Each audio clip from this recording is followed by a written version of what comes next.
గౌరవ స్పీకర్ గారికి ధన్యవాదాలు. గత వారి ప్రభుత్వంలో ఉప ముఖ్యమంత్రిగా ఉన్న గౌరవనీయ తాడికొండ రాజయ్య గారిని బర్తరపు ఎందుకు చేసిరో వాళ్ళు చెప్పాలి. ఎందుకు అకారణం, దానికి కారణం ఇంతవరకు చెప్పలే. నిండు సభలో మీరు ఆనాడు మంత్రులు ఉన్నారు, బర్తరపు ఎందుకు చేసిరో చెప్పాలి. ఆయన ఏం తప్పు చేసిండో కూడా మీరు ఇంతవరకు చెప్పలే. నిర్దోషంగా బర్తరపు చేశారు. ఆ తర్వాత కొప్రేశ్వర్ గారు మినిస్టర్ ఉంటే ఆయన మీరు అవమానపరిచారు. ఈ విధంగా ఇవాళ స్పీకర్ గారు ఉంటే స్పీకర్ గారు స్థానం ఆ సీట్లో ఎవరైనా కూర్చోవచ్చు, అది రాజ్యాంగం కల్పించిన.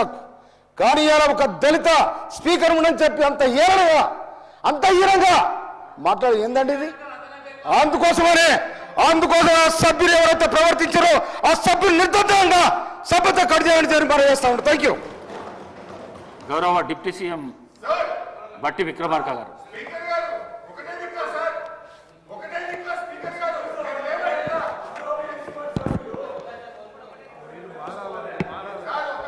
అధ్యక్ష,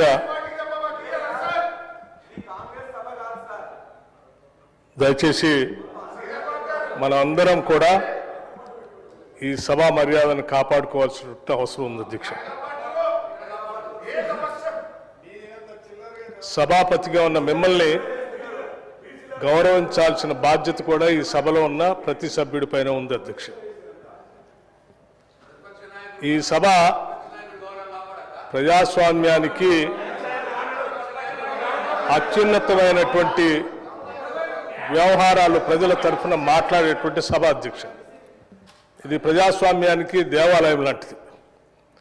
ఇటువంటి ఉన్నతమైనటువంటి సభలో ఈ సభ నడపటానికి సభాపతిగా